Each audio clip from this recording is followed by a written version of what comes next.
আসলে আমরা কি বলবো, এটা কি কখনো সম্ভব? আপনি একটা দল করেন, আমি একটা দল করি, আপনি একটা বাড়ি ভেঙে কি এত বছরের এটা সম্ভব? সবার মন থেকে আপনি মুছে ফেলবেন একটা বাড়ি? শুধু একটা বাড়ি ভাঙলেই কি সব সম্ভব? আবার আপনি এটা তো সম্ভব না। একটা বাড়ি ভাঙলেন, কিন্তু এই বাড়ি ভাঙলেই কি এত বছরের, আপনারাই প্রশ্ন করলেন যে এত বছরের একটা বাড়ি ভাঙার সাথে সাথে কি মুছে যাবে? তো আসলে আমরা নিরপেক্ষ, আমরা হলো কোনো দল মানি না। আমরা শুধু চাই হলো আমাদের একটা শান্তিপূর্ণ একটা দেশ হবে, যেখানে আমরা শান্তিমতো বসবাস করতে পারবো, আমরা শিখতে পারবো, আমরা একটা ভালো মানুষে বড় হতে পারবো। তো এটাই আমাদের যে এনভায়রনমেন্টটা চাই, ওটা আসলে এই এখন যে পোড়াপুরি হচ্ছে এগুলো তো আসলে কোনো নির্দিষ্ট কারণে এমনি হচ্ছে কাইন্ডা। তো আমরা চাচ্ছি একটা সেফ এনভায়রনমেন্ট, যেটা আমাদের জন্য অনেক সুবিধা হবে, আমাদের শিক্ষার জন্য ভালো হবে, অনেক কিছু শিখতে পারবো। তো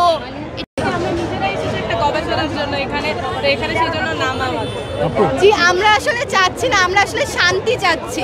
আমরা তো রাজনীতি এত দল, আওয়ামী লীগ, বিএনপি, আমরা তো এগুলো চাই না। আমরা চাই যে একটা শান্তি বিরাজ করুক, দেশে শান্তি বিরাজ করুক, সবাই নিজেদের ন্যায্য অধিকারটা পাক। মানে হিন্দু মুসলিম কিচ্ছু না, সবাই যেন মানুষ হিসেবে তাদের যোগ্য অধিকারটা পায়। আমরা এইসব চাচ্ছি না যে আগুন দেওয়া হবে, পুরানো হবে, এগুলো আমরা চাচ্ছি না। আমরা চাচ্ছি যাতে সবাই দেশে শান্তির সাথে বসবাস করতে পারে। ধানমন্ডি 32 আমাদের পূর্বে মুজিবের বাড়ি ছিল, এখন শেখ হাসিনার শাসন যেহেতু শেষ, তো এখন এটা আসলে মানুষের ক্ষোভ জমে গেছে। এখানে যদি আমরা ভালো কিছু তৈরি করা যায়, যেমন হাসপাতাল বা বিদ্যালয়, এমন কিছু যদি যেহেতু ভাঙা হয়ে গেছে, তো এটাকে পুনর্নির্মাণ, ভালো কিছুতে যদি পুনর্নির্মাণ করা হয় সরকারের দায়িত্বে, তাহলে কিন্তু এটা আসলে আমাদের দেশের উন্নয়ন করবে, অনেক উন্নয়নে আসবে, যেহেতু এটা অলরেডি জনগণের ভালো করতে পারবে। বলতেছে এখানে একটা মসজিদ করা হোক, আমাদের দেশটা ভালো থাকবে। সবই করা যায়, আমাদের তো দরকার নাই শুধু শুধু দেশটাতে এরকম অশান্তি রাখা। আমরা সবাই মানুষ, আমরা সবার একসাথে থাকা উচিত। সবাই একসাথে থেকে আমরা দেশটাকে আরো উন্নত করতে পারি। যা হয়ে গেছে তো হয়ে গেছে, আমাদের এখন সবারই উচিত আমাদের একসাথে হয়ে দেশটাকে একটা উন্নত দেশ করা। আমি বলি আসলে এখানে ধর্ম বা কিছু না, এখানে মসজিদ করলেও ভালো হয়। এখন আমাদের উচিত, আমাদের কিন্তু অনেকেই আছে, অনেক স্টুডেন্ট বলেন বা বাচ্চা বলেন, অনেকেই আছে যারা শিক্ষা থেকে পুরো বঞ্চিত, আমরা যেগুলো জানি না। তো আমাদের উচিত এখানে একটা, আমার মতামত অনুযায়ী এখানে একটা শিক্ষা প্রতিষ্ঠান করা আমাদের অনেক দরকার। কারণ সবাই কিন্তু সুশিক্ষায় হচ্ছে না। যেমন অনেক স্কুলেই আছে, যেমন আমাদের স্কুলকে ধরা যায়, আমরা YWCA থেকে আমাদের একটা ফ্রি স্কুল আছে। এখন এরকম উচিত যে একটা আমাদের যারা অনাথ বা রাস্তায় থাকে ওদের জন্য একটা শিক্ষা প্রতিষ্ঠান এখানে গড়া, তাহলে তারাও শিক্ষিত হবে, আমরা সবাই মিলে একটা সুন্দর দেশ গড়তে পারবো। বাচ্চারা আমাদের YWCA স্কুলে শিক্ষা প্রতিষ্ঠান আছে, কিন্তু ফ্রি স্কুল আছে। এখানে একটা ফ্রি স্কুল হলে খারাপ হয় না, বুঝছেন? যেহেতু বাংলাদেশে অনেক গরিব মানুষ আছে, তাদের একটা ফ্রি স্কুল হলে এটা আল্লাহর কাছে অনেক ভালো একটা জিনিস হবে। শিক্ষিত জাতি হবে, শিক্ষিত জাতি হলে একটা শিক্ষিত সমাজ হবে, একটা শিক্ষিত সমাজ হয়ে দাঁড়ায়। আমরা তো আসলে সবাই দেশের শান্তিটাই চাচ্ছি, আমরা সবাই চাচ্ছি, আমরা কেউই আসলে কোনো দল করছি না, আমরা চাচ্ছি সবাই মিলে শান্তি। আমরা জনগণ কি চাচ্ছি, বারবার ক্ষমতা বদল হচ্ছে, আমরা সাধারণ জনগণ ভুক্তভোগী হচ্ছে, আমাদের কারো কোনো উপকার হচ্ছে না। আপনার এক শ্রেণীর মানুষেরই শুধু উপকার হচ্ছে, আর আমাদের সাধারণ জনগণের কোনো উপকারই হচ্ছে না। আমরা যারা দিনে, যে বিশেষ করে দেখেন যারা দিন মজুর, যারা খেটে খাচ্ছে, রিক্সাওয়ালা বলেন, সকালবেলা যারা প্রতিদিন দিন মজুর উঠে যে দিনের কাজটা দিনে করে তারা খায়, রিক্সাওয়ালাদের, তারপর মধ্যবিত্ত ফ্যামিলি, আমরা সবাই কিন্তু ভুক্তভোগী। আমাদের জন্য খুবই কষ্ট হয়ে যাচ্ছে, ব্যবসায়ীরা খুবই ক্ষতিগ্রস্ত। আমরা চাচ্ছি সুন্দর একটা সমাজ, কারণ দল তো বদল হবে, এটাই নিয়ম, প্রত্যেকটা দেশেই দল বদল হয়, কিন্তু এর মানে তো এই না যে এমন হচ্ছে আমাদের দেশের মধ্যে এমন একটা পরিস্থিতিতে এসে আমরা দাঁড়িয়েছি, আমরা এখন কোনো দিকেই যেতে পারছি না, কোনো উন্নতিই নাই। আমরা দিন দিন আমাদের দেশটা, আমাদের কাছে মনে হচ্ছে যে আমরা কোনো ভবিষ্যৎ নেই আমাদের সন্তানদেরকে নিয়ে এখন আমরা আতঙ্কিত যে আমরা কি করব, ওদের শিক্ষা কি, ওরা কোথায় যাবে, আমাদের দেশের ভবিষ্যৎটা কি।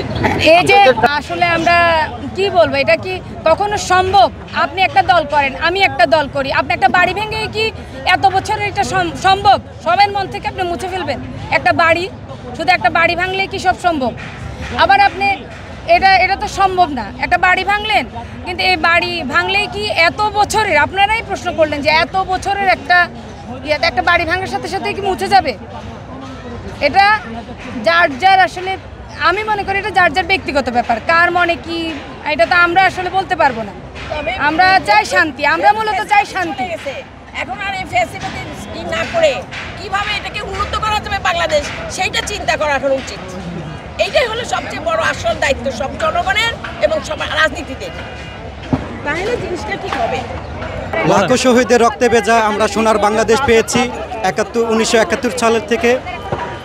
এখন যে ফ্যাসিবাদী সরকার 2008 সাল থেকে শুরু হয়েছেন এবং 17টি বছর যেভাবে দেশ পরিচালনা করেছেন, আপনারা অনেকে দেশের জনগণ আপনারা দেখেছেন, সবাই আমরা দেখেছি সরকার কিভাবে ওই অবৈধভাবে জনগণের ভোটার অধিকার থেকে কিভাবে বঞ্চিত করছে, সেটা আমরা এই 17টি বছর আমরা দেখেছি। এই ফ্যাসিবাদী সরকার যেভাবে আমাদের ন্যায্যপূর্ণ অধিকার থেকে আমাদেরকে বঞ্চিত করছে এবং সড়ক নিরাপত্তা হিসাবেও আমাদেরকে বঞ্চিত করেছে। আমরা সাধারণ জনগণ কোনো নিরাপত্তা এই 17টি বছর রাস্তায় দুর্ঘটনা অনেক মা বোন মারা গেছে এবং এই ফ্যাসিবাদী সরকার আমলে অনেক মা লাঞ্ছিত হয়েছে এবং আপনারা দেখছেন যে এই ফ্যাসিবাদী সরকার যেহেতুটি বছর রয়েছে আলেমদেরকে যেভাবে অত্যাচার করেছেন এই বাইতুল মোকাররমে আমরা আসলেই বলি নাই এবং এই জনগণ এবং এই ছাত্র সমাজ আমরা একত্রিত হয়েই কিন্তু এই ফ্যাসিবাদী সরকারকে আমরা সফল হয়েছি। এই ফ্যাসিবাদী সরকারকে বাই করার জন্য আমরা সফল হয়েছি এবং আমরা চাই নতুন সরকার যেই আসুক আমরা যেন জনগণ আমরা নিরপেক্ষ সরকার চাই, আমরা নিরপেক্ষ দলীয় আমরা যত চাই, আমরা সাহসীভাবে যত রাস্তায় কথা বলতে পারি, ন্যায্য অধিকারে যত আমরা কথা বলতে পারি এবং ন্যায্য অধিকার যেত আমরা বাংলাদেশে পাই।